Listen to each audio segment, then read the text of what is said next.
ಸಂಸ್ಥೆಯ ಅಧ್ಯಕ್ಷರು ಮೌನ ಶಾಂತಿಯಿಂದ ಜಗತ್ತನ್ನು ಗೆದ್ದಂತಹ ಬುದ್ಧನನ್ನು ನೆನೆಸಿದ್ರು. ಭಕ್ತಿಯ ಭಂಡಾರಿಯೇ ಆದಂತಹ ಬಸವಣ್ಣನನ್ನು ನೆನೆಸಿದ್ರು. ಶಿಕ್ಷಣ ಸಂಘಟನೆ ಹೋರಾಟದ ಮೂಲಕ ದೇಶಕ್ಕೆ ಸಂವಿಧಾನವನ್ನು ಕೊಟ್ಟಂತ ಅಂಬೇಡ್ಕರ್ ಅವರು ನೆನೆಸಿದ್ರು. ಅದೇ ರೀತಿ ಜ್ಞಾನಯೋಗಿ ಶ್ರೀ ಸಿದ್ದೇಶ್ವರ ಸ್ವಾಮಿಗಳನ್ನು ನೆನೆಸಿದ್ರು. ಕಾಯಕಯೋಗಿ ತುಮಕೂರವರು ಅವ್ರನ್ನ ನಾವು ನೆನೆಸ್ತಾ, ಅದೇ ರೀತಿ ನೇಗಿಲು ಯೋಗಿ ಆದಂಥ ಸುಮಾರು ಸ್ವಾಮಿಗಳನ್ನು ನೆನೆಸ್ತಾ ಇವತ್ತಿನ ಕಾರ್ಯಕ್ರಮದ ಕೊನೆ ಅಂತ ಇವತ್ತಿನ ಕಾರ್ಯಕ್ರಮದ ವಂದನಾರ್ಪಣೆ ಕಾರ್ಯಕ್ರಮ. ಈ ಕಾರ್ಯಕ್ರಮಕ್ಕೆ ನಮ್ಮ ಸಾನ್ನಿಧ್ಯ ವಹಿಸಬೇಕಾದಂಥ ಮಾನ್ಯಪ್ರ ಸಂಗನಬಸವ ಶಿವಾಚಾರ್ಯ ಸ್ವಾಮಿಗಳ ಅನುಪಸ್ಥಿತಿಯಲ್ಲಿ ಅವರಿಗೆ ನಮ್ಮ ಕೆಲಸ ಒತ್ತಡದಲ್ಲಿ ಬರೋಕ್ಕಾಗಲಿಲ್ಲ. ತುಂಬ ಕೊರತೆ ಅನಿಸ್ತು. ದಯವಿಟ್ಟು ಅವರಿದ್ರೆ ತುಂಬ ಪ್ರಸ್ತುತವಾಗಿರ್ತಿತ್ತು ಕಾರ್ಯಕ್ರಮ. ಅವರ ಸಮಯವನ್ನು ಕೇಳ್ಕೊಂಡು 2 ಸಲ ಫೋನ್ ಮಾಡಿಕೊಂಡು ನಾವು ಕಾರ್ಯಕ್ರಮವನ್ನು ನಿಗದಿ ಮಾಡಿದ್ವಿ. ಮಾನ್ಯರು ವಿನಂತಿಯನ್ನು ಮಾಡಿಕೊಂಡು ಒಂದು ವಾಯ್ಸ್ ಮೆಸೇಜ್ ಕಳಿಸಿದ್ದಾರೆ. ಅದನ್ನು ತಮಗೆಲ್ಲ ತೋರಿಸುವ ಅವಶ್ಯಕತೆ ಇಲ್ಲ ಅನ್ನಿಸ್ತದ. ದಯವಿಟ್ಟು ಅವರಿಗೆ ಕೂಡ ವಂದನೆಗಳನ್ನು ಸಲ್ಲಿಸ್ತಾ ಜೋರಾದ ಚಪ್ಪಾಳೆ ಮೂಲಕ ಅವರಿಗೆ ಅಭಿನಂದನೆ ಸಲ್ಲಿಸೋಣ. ಈಗ ಈ ಕಾರ್ಯಕ್ರಮದ ಅಧ್ಯಕ್ಷತೆಯನ್ನು ವಹಿಸಿ ಇದೀಗ ತಾನೇ ನಮಗೆಲ್ಲ ಕಾರ್ಯಕ್ರಮದ ಕುರಿತಾಗಿ ಒಳ್ಳೆಯ ಮಾತುಗಳನ್ನ ಆಡಿರ್ತಕ್ಕಂಥ ನಮ್ಮ ಯಾವತ್ತು ಅಧ್ಯಕ್ಷರು ಶ್ರೀ ಎಂ ಪಾಟೀಲ್ ಅವರಿಗೆ ಜೋರಾದ ಚಪ್ಪಾಳೆ ಮೂಲಕ ಅಭಿನಂದನೆ ಸಲ್ಲಿಸೋಣ. ಅದೇ ರೀತಿ ಮಾಜಿ ಸೈನಿಕರು ಮಲ್ಲಿಕಾರ್ಜುನ್ ಬಸಪ್ಪ ಕೂಡ್ಗಿ ಹಾಗೂ ಮಲ್ಕಪ್ಪಣ್ಣ ಸಂಗಪ್ಪಣ್ಣ ಮಸೀಮ್ನ ಹಾಗೂ ನಮ್ಮ ಮಾಜಿ ಶಿಕ್ಷಕರಾದಂಥ ಶ್ರೀ JT ಬ್ಯಾಕ್ವರ್ಡ್ ಸರ್ ಅವರ ಅನುಪಸ್ಥಿತಿಯಲ್ಲಿ ಸಂಜೀವಣ್ಣ ಅವರಿಗೆ, ಅದೇ ರೀತಿ ಅಪ್ಪ ಸಾಬ್ ಜಾಗೀರ್ದಾರ್ ಅವರು, ಈ 4 ಜನ ಯೋಧರು ನಮ್ಮ ಊರಿನ ಹೆಮ್ಮೆಯ ಸಂಕೇತವಾಗಿ ನಮ್ಮ ಇವತ್ತಿನ ಈ ಗುರುವಂದನಾ ಕಾರ್ಯಕ್ರಮ ಮತ್ತು ಸ್ನೇಹ ಸಮ್ಮೇಳನ ಕಾರ್ಯಕ್ರಮಕ್ಕೆ ಬಂದು ನಮ್ಮ ಅಣ್ಣವರಲ್ಲಿ ಅಗಾಧವಾದ ಜ್ಞಾನ ಇತ್ತು. ಮಶಿಮಳ ಅಣ್ಣವರಲ್ಲಿ ಎಲ್ಲರೂ ಅವ್ರ ಕಡೆ ಪಟ್ಟು ಮಾಡಿ ತೋರಿಸಿದ್ರು. ನಮ್ಗೆ ಯಾರಿಗೆ ಕೊಡ್ಬೇಡ್ರಿ, ಅವ್ರೊಬ್ಬರಿಗೆ ಕೊಟ್ಬಿಡ್ರಿ ಅಂತೇಳಿ. ಬಹುಶಃ ಅವ್ರ 5 ನಿಮಿಷ ಸಮಯನ ಅವ್ರಿಗೆ ಕೊಟ್ಟಿವಿ ನಾವು. ಅಣ್ಣವರು ತುಂಬಾ ಚೆನ್ನಾಗಿ ವಿವರಿಸ್ತಾ ಇದ್ರು, ನಾವು ಅವ್ರಿಗೆ ಬ್ರೇಕ್ ಮಾಡಿದೀವಿ. ಅದೇ ರೀತಿ ನಮ್ಮ ವೀರ ಯೋಧ ಶೌರ್ಯ ಪ್ರಶಸ್ತಿಯನ್ನು ಪಡೆದಿರ್ತಕ್ಕಂಥ ಕಾಶಿನಾಥ್ ಬೊಮ್ಮನಹಳ್ಳಿ ಅವರ ನಮ್ಮ ಸೋದರಿ ಕೂಡ ವೇದಿಕೆ ಮೇಲಿದ್ದಾರೆ. ಅವರಿಗೆಲ್ಲ ಘನ ಉಪಸ್ಥಿತಿಯನ್ನು ವಹಿಸಿದ್ದಕ್ಕಾಗಿ ಜೋರಾದ ಚಪ್ಪಾಳೆ ಮೂಲಕ ಅವರಿಗೂ ಕೂಡ ಅಭಿನಂದನೆ ಸಲ್ಲಿಸುತ್ತಾ, ಈಗ ಮುಖ್ಯ ಅತಿಥಿಗಳಾಗಿ ಆಗಮಿಸಿರ್ತಕ್ಕಂಥ ನನ್ನ ನೆಚ್ಚಿನ ಗುರುಗಳು BV ಬಿರಾದಾರ್ ಸರ್ ಅವರು ಶುಕ್ರವಾರ ದಿನ 2 ಪೀರಿಯಡ್ ಇರ್ತಿದ್ರು. ಅವರು ಸರ್ ತುಂಬಾ ಅದ್ಭುತವಾಗಿ ಹೇಳ್ತಿದ್ರು. ಸರ್ ನಮ್ಗೆ ಎಲ್ಲಿ ಬಿಡ್ತಿದ್ದಿಲ್ಲ, ಅವರು ನೇರವಾಗಿ ನಮ್ಮ ನೋಡ್ಕೋತೆ ಪಾಠ ಮಾಡ್ತಿದ್ರು. ಅವರು ನಮ್ಮ ಅತ್ತಾರ ಮೇಡಮ್ ಅವ್ರು ಒಬ್ರು ತಪ್ಪಿಸ್ಕೊಂಡ್ಬಿಡ್ತಿದ್ರು. ಅವರು 3-4ನೇ ಪೀರಿಯಡ್ ಅವ್ರ ನಮಾಜ್ ಟೈಮ್ ಆಗ್ತಿತ್ತು, ಬುಕ್ ತಗೊಂಡು ಹೋಗ್ತಿದ್ರು. ಅವರು ನಾವು ಮಾತ್ರ 2 ಪೀರಿಯಡ್ ಕೇಳೇ ಹೇಳ್ತಿದ್ದೀವಿ. ತುಂಬಾ ಅದ್ಭುತವಾದ ಪಾಠ ಇವತ್ತಿಗೂ ನಾವು ನೆನೆಸ್ತೀವಿ. ಅವಾಗ ಎಷ್ಟು ಹೆಂಗ್ ಮಾಡ್ಕೋತಿದೀವಲ್ಪ ಅಂತ ಅದ್ಭುತವಾದ ಪಾಠವನ್ನ ನಾವು 9ನೇ ಮುಗಿದ ಮೇಲೆ ನಮಗ ಆದಂತ ಅನ್ಯಾಯ ನಂತರ ನಮಗ ಅವ್ರ ಪಾಠದ ಬೆಲೆ ಗೊತ್ತಾಯ್ತು. ಸರಿಗೆ ಶಿರಸಾಷ್ಟಾಂಗ ನಮಸ್ಕಾರಗಳನ್ನ ಹೇಳ್ತೀನಿ ಎಲ್ಲರ ಪರವಾಗಿ. ಜೋರಾದ ಚಪ್ಪಾಳೆ ಮೂಲಕ ನಮ್ಮ ಗುರುಗಳಿಗೆ ನಮಸ್ಕಾರಗಳನ್ನ ಸಲ್ಲಿಸೋಣ. ಶ್ರೀ MR ಅಂಡಿ ಅವರು ನಮಗ ಸಂಜೀವಿನಿ ತರ ಬಂದ್ರು. 9ನೇ ಕ್ಲಾಸ್ ಮುಗಿದ ನಂತರ 10ನೇ ಕ್ಲಾಸ್ 1 ವರ್ಷ ಓದಿ ಅವ್ರ ಕೈಯಾಗ. ಸರ್ ಅಕ್ಷರಗಳು ತುಂಬಾ ಚೆನ್ನಾಗಿ ಬರೀತಿದ್ರು, ತುಂಬಾ ಅದ್ಭುತವಾಗಿ ಪಾಠನ ಹೇಳ್ತಿದ್ರು. ಆ ಗುರುಗಳು ಇವತ್ತಿನ ದಿನ ನಿವೃತ್ತಿ ಹೊಂದಿದ್ದಾರೆ. ತಮ್ಮ ನಿವೃತ್ತಿ ಜೀವನ ಸುಖಕರವಾಗಿರ್ಲಿ ಅಂತ ಆಶಿಸ್ತಾ ಅವರಿಗೆ ಕೂಡ ಜೋರಾದ ಚಪ್ಪಾಳೆ ಮೂಲಕ ಅಭಿನಂದನೆ ಸಲ್ಲಿಸ್ತೀನಿ. ಅದೇ ರೀತಿ ನಮ್ಮ ಮರಾಠ ಸರ್ ಅವರು ನಮ್ಮ ಪ್ರಾಥಮಿಕ ಶಾಲೆಯ ಗುರುಗಳವರು. ನಂತರ ನಮಗ ಅಲ್ಲಿವರೆಗೂ ಅಕ್ಷರ ಹೆಂಗ್ ಬರಿಬೇಕು ಅನ್ನೋದು ಗೊತ್ತಿದ್ದಿಲ್ಲ ನಮಗ. ಅದು ಹಿಂದಿನ ಗುರುಗಳು ಕಲಿಸಿದ್ದಿಲ್ಲ ಅಂತ ಅರ್ಥ ಅಲ್ಲ, ಯಾವ ರೀತಿ ನಿಯಮಿತವಾಗಿ ಚೆನ್ನಾಗಿ ಅಕ್ಷರಗಳನ್ನ ಬರೀಬೇಕು ಅನ್ನೋದನ್ನ ಹೇಳಿದ್ದು ನಾನು ಇವತ್ತಿಗೂ ಆ ಗುರುಗಳನ್ನ ನೆನೆಸ್ತೀನಿ. ಜೋರಾದ ಚಪ್ಪಾಳೆ ಮೂಲಕ ನನ್ನ ಗುರುಗಳಿಗೆ ಅವ್ರನ್ನ ಇವತ್ತು ಕಲಿಸ್ಬೇಕಾದಂದ್ರ ಒಂದೇ ಕಾರಣ, ಇಲ್ಲಿವರೆಗೂ ನನ್ನ ಅಕ್ಷರಗಳು ಅಷ್ಟು ಸುಮಧುರವಾಗಿ ಕಾಣಿಸ್ತವ. 4 ಜನರು ನನ್ನ ಅಕ್ಷರ ನೋಡಿ ಎಷ್ಟು ಚೆನ್ನಾಗಿ ಬರೀತೀಯ ನೀ ನಂದಾಗ ನನ್ನ ನೆನಪಾಗೋದು ಮರಾಠ ಸರ್ ಮಾತ್ರ. ಜೋರಾದ ಚಪ್ಪಾಳೆ ಮೂಲಕ ಸರಿಗೆ ಒಂದು ಅಭಿನಂದನೆ ಸಲ್ಲಿಸೋಣ. ಈಗ ಎಲ್ಲರೂ 3 ರೂಲ್ನೇ ಬರೀತಾರ. ನಮ್ಮ ಮಕ್ಕಳು ಬರೀತಾರ, ನಿಮ್ಮ ಮಕ್ಕಳು ಬರೀತಾರ. 3 ರೂಲ್ ಇದ್ದಿದ್ರೊಳಗ ಇಂಗ್ಲಿಷ್ ಅಕ್ಷರವನ್ನು ಬರೀತಾರ. ಕ್ಯಾಪಿಟಲ್ ಎಲ್ಲಿ ಬಳಸಬೇಕು, ಸ್ಮಾಲ್ ಎಲ್ಲಿ ಬಳಸಬೇಕು, ಹೆಂಗ್ ಬಳಸಬೇಕು ಗೊತ್ತಿದ್ದಿಲ್ಲ ನಮಗ. ಆ ಬಳಸಿದ್ರು. ಇವತ್ತಿನ ದಿನ ನನ್ನ ಸ್ನೇಹಿತ ದಿವಂಗತ ಇಲಿಯಾಸ್ ಅನ್ನ ನೆನೆಸ್ಕೋತೀನಿ ನಾನು. ನಮ್ ಬ್ಯಾಕ್ವರ್ಡ್ ಸರ್ ಇದ್ರದು ಬಹಳ ಪ್ರಸ್ತುತ ಇರ್ತಿತ್ತು. ಸರ್ ಒಂದು ಪಾಠ ಪೂರ ಬರೆಯುತ್ತಿದ್ರು. ಒಂದು ಸಂಪೂರ್ಣ ಪಾಠವನ್ನ 4.5 ಪೇಜ ಒಂದು ತಪ್ಪುಗಳಿಲ್ಲದೆ ಬರೆದಿದ್ದಾವ. ಅದಕ್ಕೆ ಸರ್ ಅಭಿನಂದನೆಯಲ್ಲಿ ಸಲ್ಲಿಸಿದ್ರ.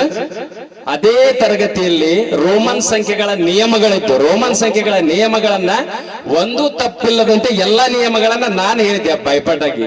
ನನಗೂ ಹಾಗೂ ಇಲಿಯಾಸ್ಗ ಸರ್ ತುಂಬಾ ಹೆಮ್ಮೆಯಿಂದ ಪ್ರೋತ್ಸಾಹ ಕೊಟ್ಟಿದ್ರು. ಆ ಕ್ಷಣ ನನಗೆ ಇನ್ನೂ ನನ್ನ ಕಣ್ಣು ಮುಂದೆ ನಿಲ್ತದ. ನಮ್ಮ ಸರ್ ಅನುಪಸ್ಥಿತಿಯಲ್ಲಿ ಅವರಿಗೆ ಕೂಡ ಒಂದು ಜೋರಾದ ಚಪ್ಪಾಳೆಯನ್ನು ಸಲ್ಲಿಸ್ತೀನಿ. ಇವತ್ತಿನ ದಿನ ನಮ್ಮ ಎತ್ತಿನ ಸರ್ ಅಂದ್ರ ಕನ್ನಡದ ನಮ್ಮ ಕೇಶರಾಜನ ಶಬ್ದಮಣಿ ದರ್ಪಣವನ್ನ ನಮಗೆ ದರ್ಪಣ ಮಾಡಿದಂತ ಗುರುಗಳು. ಎಚ್ ಎಂ ನಾಯಕ ನಮ್ಮ ಕಣ್ಣು ಮುಂದೆ ಬಂದ್ಬಿಡ್ತಿದ್ದ. ಬಾರೋ ಅಂದ್ರೆ ನಾವ್ ಎದ್ದು ಹೋಗ್ಬೇಕು, ಎದ್ದು ಹೋಗೋದು ಹೇಳ್ತಿದ್ದಿಲ್ಲ, ಅವ್ರು ಪಾಠದಿಂದ ಹೇಳ್ತಿದ್ರು. ಆ ನಿದರ್ಶನವನ್ನ ಆ ರೀತಿ ಹೇಳ್ತಿದ್ರು ಅವ್ರು ಸರ್. ಅದ್ಭುತವಾದ ಕನ್ನಡ ಪಾಂಡಿತ್ಯವನ್ನ ನಾವು ಈ ರೀತಿ ಇರ್ತದ ಪಾಠ ಅನ್ನೋದು ಗೊತ್ತಿದ್ದಿಲ್ಲ ನಮಗೆ. ಆ ರೀತಿ ಅದ್ಭುತ ಸೀರಿಯಲ್ ಆಗಿ ಪಾಠ ಹೇಳ್ತಿದ್ದಿಲ್ಲ. ನಾವೇನ್ ತಿಳ್ಕೊಂಡಿದ್ದೀವಿ, 1ನೇ ಪಾಠ ಹೇಳ, 2ನೇ ಪಾಠ, 2 3 ಈ ರೀತಿ ಪಾಠಗಳು ಬರ್ತಿತ್ತು. ನಮ್ಗೆ ಆ ರೀತಿ ಇಲ್ಲ. ಒಮ್ಮೆ 8ನೇ ಪಾಠಕ್ಕೆ ಹೋದ್ರ ಸರ್ ಹಿಂಗೆ ಕೇಳಕತ್ತಾರ ಅಂದೀವಿ ನಾವು. ಆದ್ರ ಆ ಪಾಠದ ಸ್ವಾರಸ್ಯವನ್ನ ಹೇಳಿದ ನಂತರ ಗೊತ್ತಾಯ್ತು ನಮಗ ಪಾಠವನ್ನು ಈ ರೀತಿನೂ ಕಲಿಬಹುದಂತ ಹೇಳಿ. ಅವರ ಕನ್ನಡ ಪಾಂಡಿತ್ಯಕ್ಕೆ ನನ್ನದೊಂದು ದೊಡ್ಡ ನಮಸ್ಕಾರ. ಎಲ್ಲರೂ ಶಿರಸಾಷ್ಟಾಂಗ ನಮಸ್ಕಾರದ ಮೂಲಕ ಸರ್ಗೆ ಧನ್ಯವಾದಗಳನ್ನ ಅರ್ಪಿಸೋಣ. ಅದೇ ರೀತಿ ಬಿ ಚಪ್ಪರ್ ಸರ್ ಅವರು ಅನಾರೋಗ್ಯದ ನಿಮಿತ್ತ ಬರ್ಲಕ್ಕಾಗ್ಲಿಲ್ಲ. ಸಾಕಷ್ಟು ರಿಕ್ವೆಸ್ಟ್ ಮಾಡ್ಕೊಂಡಿವಿ. ಆರೋಗ್ಯದ ಮುಂದೆ ಯಾವುದೋ ಅಲ್ಲ ಅಂತ ಹೇಳಿ ಸರ್ ನಾವು ಅನುಪಸ್ಥಿತಿಯಲ್ಲಿ ಅವರಿಗೆ ಬೀಳ್ಕೊಡುಗೆ ಮಾಡ್ತಾ ಶ್ರೀ ಶಿವಮತ್ ಸರ್ ಅವರು ಸರ್ ನಮಗ್ ಕಲ್ಸಿಲ್ಲ, ನಮ್ಮ ಸೋದರಿಯರಿಗೆ ಕಲ್ಸ್ಯಾರ. ಅವರು ಉರ್ದು ಸ್ಕೂಲಿಗಿದ್ರು. ಸರ್ ನಂಬರ್ ತಗೋಬೇಕಂದ್ರೆ ನಾನು ಒಂದು 4-5 ದಿನ ಪ್ರಯತ್ನ ಪಟ್ಟಿನಿ. ಮನ್ಗುಳಿ ಒಳಗೆ ನನ್ನ ತಾಯಿ ತವ್ರ ಮನಿ ನಮ್ಮ ಬೀಗರಿಗೆ ಫೋನ್ ಹಚ್ಚಿ ಸರ್ ನಂಬರ್ ತಗೋರಿ ಅಂತ ಹೇಳಿದೆ. ಅವ್ರು ಹೋಗಿ ನಾ ಅವ್ರಿಗೆ ಫೋನ್ ಹಚ್ಚಿದ ನಂತರ ನನಗೆ ಅವ್ರ ನಂಬರ್ ಕೊಟ್ರು. ಈ ರೀತಿ ಶಿವಮತ್ ಸರ್ ಅನ್ನ ಬಹಳ ಪ್ರೀತಿಯಿಂದ ಆಧಾರದಿಂದ ನನ್ನ ಸೋದರಿಯರು ಕಾಣ್ತಾರ. ಅವರು ಇವತ್ತು ಅವರಿಗೆ ಶಿರಸಾಷ್ಟಾಂಗ ನಮಸ್ಕಾರ ಮಾಡಿದ್ದು ನೋಡಿ ನಾನು ಅರ್ಥ ಮಾಡ್ಕೊಂಡಿದ್ದೀನಿ. ಶಿವಮತ್ ಸರ್ ಅವರು ಔಚಿತ್ಯವನ್ನ ನಾನು ಮನಗಾಣ್ತಾ ಸರಿಗೊಂದು ಧನ್ಯವಾದವನ್ನು ಅರ್ಪಿಸ್ತೀನಿ. ಅದೇ ರೀತಿ ನಮ್ಮ ತೆಗ್ಗಿನಮಠ್ ಮೇಡಮ್ ಅವರು, ಕಲೆಗೆ ಬೆಲೆ ಇದೆ. ಕಲೆಗೆ ನಮ್ಮ ತಲೆಯಲ್ಲಿ ಆ ಕಲೆ ಹೋದಾಗ ಆ ಕಲೆಗೆ ಬೆಲೆ ಇದೆ. ಆ ಕಲೆಯನ್ನ ನಮಗೆ ಕಲಿಸಿಕೊಟ್ಟಿರ್ತಕ್ಕಂಥ ಮೇಡಮ್ ಅವರು ಆದ್ಮೇಲೆ ಒಬ್ರು ನಮಗೆ ಸರ್ ಬಂದ್ರು. ನಮ್ಗ ಅಷ್ಟೊಂದು ಸರ್ನೇ ಅಷ್ಟೇ ಗೊತ್ತದ, ಅಚ್ಚೇಳಿ ಇದೆ ಉಳಿಯಿಲ್ಲ ಮನಸ್ಸಿನಾಗ. ಅವರು ಕೂಡ ಚೆನ್ನಾಗಿ ಕಲಿಸ್ತಿದ್ರು. ಆದ್ರೆ ಅವ್ರು ಕ್ರಾಫ್ಟ್ ಟೀಚರ್ ಇದ್ರು. ಮೇಡಮ್ ಅವರು ಡ್ರಾಯಿಂಗ್ ಟೀಚರ್. ಮೇಡಮ್ ಅವರು ಒಂದು ಚಿತ್ರ ತೆಗೆದುಕೊಟ್ರು ನನಗೆ. ಒಂದು ಗುಬ್ಬಿ ಇತ್ತು. ಆ ಗುಬ್ಬಿ ಕಾಳನ್ನ ತನ್ನ ಮಗುವಿನ ಬಾಯಿಯೊಳಗ ಇಡ್ತಕ್ಕಂಥ ಚಿತ್ರವನ್ನು ತೆಗೆದುಕೊಟ್ರು. ಇವತ್ತಿಗೂ ನಾನು ಆ ಚಿತ್ರವನ್ನ ಕಾಳಜಿಯಿಂದ ತೆಗೆದಿಟ್ಟುಕೊಂಡಿದ್ದೀನಿ. ಮೇಡಮ್ ಅವರಿಗೆ ಜೋರಾದ ಚಪ್ಪಾಳೆ ಮೂಲಕ ಧನ್ಯವಾದವನ್ನು ಅರ್ಪಿಸೋಣ. ಅದೇ ರೀತಿ ನಮ್ಮ ನಿಂಗಪ್ಪಣ್ಣ ಔಟಿಯವರು, ಅವರು ನಿವೃತ್ತಿಯಾಗಿ 20 ವರ್ಷ ಆಯ್ತು ಅಂತ ಹೇಳಿ ಮುಂಜಾನೆ ಹೇಳಿದ್ರು. ನಮಗೆ ವಾಕಿಂಗ್ ಸೆಷನ್ಗೆ ಬಂದಿದ್ವಿ ನಾವು. ತುಂಬಾ ಸಂತೋಷ ಆಯ್ತು ಅವ್ರು ನೋಡಿ. ಮನುಷ್ಯ ಬದುಕಿದ್ರೆ ಹೆಂಗ್ ಬದುಕ್ಬೇಕಂದ್ರ ಅವ್ರದ್ದೇನ್ ದೊಡ್ಡ ಹುದ್ದೆ ಅಲ್ಲ, ದೊಡ್ಡ ಪಗಾರ ಅಲ್ಲ, ದೊಡ್ಡ ನೌಕರಿ ಇಲ್ಲ. ಆದ್ರೂ ಸಣ್ಣ ನೌಕರಿಯೊಳಗೆ ತಮ್ಮ 2 ಮಕ್ಕಳನ್ನು ಯಶಸ್ವಿಯಾಗಿ ಮುಂದುವರಿಸಿ ಯಾವ ರೀತಿ ಸಾಮಾನ್ಯವಾಗಿನೂ ಬದುಕಿ ಉದಾತ್ತವಾಗಿರ್ಬಹುದು ಅನ್ನೋದನ್ನ ತೋರಿಸಿಕೊಟ್ರು ಅಂತ ನಿಂಗಪ್ಪಣ್ಣ ಔಟಿಯರಿಗೆ ಜೋರಾದ ಚಪ್ಪಾಳೆ ಮೂಲಕ ಅವರಿಗೆ ಧನ್ಯವಾದವನ್ನು ಅರ್ಪಿಸ್ತೇನೆ. ಈಗ ಈ ಶಾಲೆಯ ಗುರುಮಾತೆಯರಾಗಿರ್ತಕ್ಕಂಥ ನನ್ನ ಸೋದರಿ ನಮ್ಮ ನಿಂಗೋಣಕಾಕ ಅವರ ಮಗಳು ಸವಿತಾ ಅವರಿಗೆ ಈ ಕಾರ್ಯಕ್ರಮಕ್ಕೆ ಬಂದು ತಮ್ಮ ಔಚಿತ್ಯವನ್ನು ವಹಿಸಿಕೊಂಡಿದ್ದಕ್ಕಾಗಿ ಸೋದರಿಗೆ ತುಂಬಾ ಜೋರಾದ ಚಪ್ಪಾಳೆ ಮೂಲಕ ಧನ್ಯವಾದ. ಅದೇ ರೀತಿ ಎಲ್ಲ ನಾವು ಒಬ್ಬ ಪ್ರಗತಿಪರ ರೈತರನ್ನ ಕರಿಬೇಕಾಗಿತ್ತು ಅಂತ ಈಗ ಅನಿಸ್ತದ. ಕಾರ್ಯಕ್ರಮ ತುಂಬಾ ಸಮಯ ಹಿಡಿತದ, ಬಹಳಷ್ಟು ಜನ ವೇದಿಕೆ ಮೇಲೆ ಆಗ್ತಾರ ಅನ್ನೋ ಕಾರಣಕ್ಕೆ ನಾವು ಒಬ್ಬರ ರೈತರನ್ನ ಕರಿಬೇಕಾಗಿತ್ತು. ರಾಜಶೇಖರ್ ಸರ್ ಅಂತ ಹೇಳಿ ಅವರೊಬ್ರು ನ್ಯೂ ಇಂಗ್ಲಿಷ್ ಸ್ಕೂಲ್ ಸರ್ ಅವರಿಗೆ ಕೂಡ ಧನ್ಯವಾದಗಳು. ನಮ್ಮ ಕನಕರೆಡ್ಡಿ ಸರ್ ಅವರಿಗೆ ಧನ್ಯವಾದಗಳು. ಸ್ಥಳಾವಕಾಶ ಮಾಡಿಕೊಟ್ಟಿರ್ತಕ್ಕಂಥ ಎಲ್ಲರಿಗೂ ಮಗದೊಮ್ಮೆ ಧನ್ಯವಾದ ಅರ್ಪಿಸುತ್ತಾ ನಾವು ಕಾರ್ಯಕ್ರಮ ಮಾಡಲು ತಾವು ಪ್ರೇರಣೆ ನೀಡಿದಿರಿ. ಆ ಪ್ರೇರಣೆ ಪ್ರಕಾರ ಕಾರ್ಯಕ್ರಮವನ್ನು ನೀಡಿದಿವಿ. ಅದೇ ರೀತಿ ಈ ಕಾರ್ಯಕ್ರಮದಲ್ಲಿ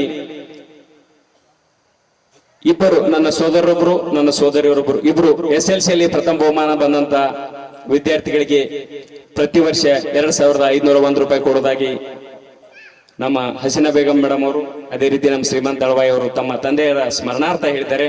ದಯವಿಟ್ಟು ಮುಖ್ಯೋಪಾಧ್ಯಾಯರ ನಂಬರ್ ತಗೋಬೇಕು. ಪ್ರತಿ ವರ್ಷ ಯಾರು ಫಸ್ಟ್ ಪ್ರೈಸ್ ತಗೋತಾರ ಅವರನ್ನ ಸಂಪರ್ಕಿಸಿ ಯಾವುದಾದ್ರೂ ಒಂದು ಕಾರ್ಯಕ್ರಮ ಕರೆಸಿ ಅವರಿಂದ ಆ ಮುದ್ದು ವಿದ್ಯಾರ್ಥಿಗಳಿಗೆ ತುಂಬಾ ಸಹಾಯ ಆಗ್ತದ. ಅದು ನನಗೆ ಗೊತ್ತದ ಅದರ ಬೆಲೆ. ಅದಕ್ಕಾಗಿ ಮತ್ತು ಒಂದು ಗುರುಮಾತೆ ಲಕ್ಕವ್ವ ನಿಂಗನಗೌಡ ಬಿರಾದಾರ್ ಅವರು ಈ ಶಾಲೆಯ ಮುಖ್ಯೋಪಾಧ್ಯಾಯರಿಗೆ 2,000 ರೂಪಾಯಿಯನ್ನ ಶಾಲಾ ಮಕ್ಕಳಿಗೆ ಯಾವುದಾದ್ರೂ ಕಾರ್ಯಕ್ರಮದಲ್ಲಿ ಉಚಿತವಾಗಿ ಬಳಸ್ಕೊಳಕ ಕೊಡ್ತಾ ಇದ್ದಾರೆ. ಅದು ಒಂದ್ಸಲ ಮಾತ್ರ. ದಯವಿಟ್ಟು ಮುಖ್ಯೋಪಾಧ್ಯಾಯರು ನಾಳೆ ಕಚೇರಿಯಲ್ಲಿ ಅದನ್ನು ಸ್ವೀಕರಿಸಬೇಕಂತ ತಮ್ಮಲ್ಲಿ ಮಾತಾಡ್ತಾ, ಈಗ ನಮ್ಮ ಸ್ನೇಹಿತ SS ಬಿರಾದಾರ್ ಅವರು ಈ ಶಾಲೆಗೆ ಒಂದು ಸಣ್ಣ ಗಾರ್ಡನ್ ದ ಕೊರತೆ ಇದೆ ಅನಿಸ್ತದ. ಅದಕ್ಕಾಗಿ ಅದರದೊಂದು ಯಾವ ರೀತಿ ತಾವು ಮುಖ್ಯೋಪಾಧ್ಯಾಯರು ಅಥವಾ ಅಧ್ಯಕ್ಷರು ಕೂತ್ಕೊಂಡು ಒಂದು ಮ್ಯಾಪ್ ಮಾಡಿ ಅದರ ಬಗ್ಗೆ ನಮಗ ಸಲಹೆ ಸೂಚನೆ ನೀಡಿದ್ರಿಂದ ನಮ್ಮ ಕೈಲಾದಂತಹ ಸಹಾಯವನ್ನ ನಮ್ಮ ಶಾಲೆ ನಮಗೆ ನೀಡಿದ ಋಣವನ್ನ ನಾವು ತೀರಿಸಲಕ್ಕೆ ಪ್ರಯತ್ನ ಪಡ್ತೀವಿ. ಎಲ್ಲ ನನ್ನ ಸೋದರಿಯರು ಸೋದರು ಹಾಗೂ SS ಬಿರಾದಾರ್ ಅವರ ನೇತೃತ್ವದಲ್ಲಿ ಇದೊಂದು ನಾವು ಮಾಡಿಕೊಡಕ ಪ್ರಯತ್ನ ಪಡ್ತಾ ಇದ್ದೀವಿ. ನಾವು ನಮ್ಮ ಶಿಕ್ಷಕ ಟ್ರೈನಿಂಗ್ ಕಲ್ತಂತ ಶಾಲೆಗೆ ಹೋಗಿದ್ವಿ. ಅದು ಒಂದು ಸರ್ಕಾರಿ ಶಾಲೆ, ಪ್ರೈವೇಟ್ ಶಾಲೆ ಅಲ್ಲ. ಸರ್ ಅವರು ಹೇಳಿದ್ರೆ ಇಂತಿಂತ ಬೇಡಿಕೆಗಳವ ನಮ್ಮ ಶಾಲೆಗೆ ಅಂತ ಹೇಳಿ ಆ ಬೇಡಿಕೆಗಳನ್ನ ಎಲ್ಲಾ ಪೂರೈಸಿದ್ದೀವಿ. ಅದೊಂದು ನಮಗೆ ಧನ್ಯತಾ ಭಾವ ಇದೆ. ದಯವಿಟ್ಟು ತಮ್ಮ ಅಧ್ಯಕ್ಷರು ಹಾಗೂ ಮುಖ್ಯ ಗುರುಗಳು ಮುತುವರ್ಜಿಯಿಂದ ಅದೊಂದು ಕೆಲಸ ಮಾಡಿ ನಮಗೊಂದು ಫೋನ್ ಹಚ್ಚಿದ್ರೆ ಸಾಕು, ಅಥವಾ ಆ ರೀತಿ ಚಾಟ್ ಅದ ಅಂತ ಹೇಳಿ ಒಂದು ವಾಟ್ಸಪ್ ಹಾಕಿದ್ರೆ ಸಾಕು, ನಾವೆಲ್ಲ ಸೋದರ ಸೋದರಿಯರು ಸೇರಿ ಅದೊಂದು ಕೆಲಸ ಮಾಡಿಕೊಡ್ತೇವೆ ಅಂತೇಳಿ ತಮ್ಮಲ್ಲಿ ಗೌರವ ಪೂರ್ವಕವಾಗಿ ಅನೌನ್ಸ್ಮೆಂಟ್ ಮಾಡ್ತಾ,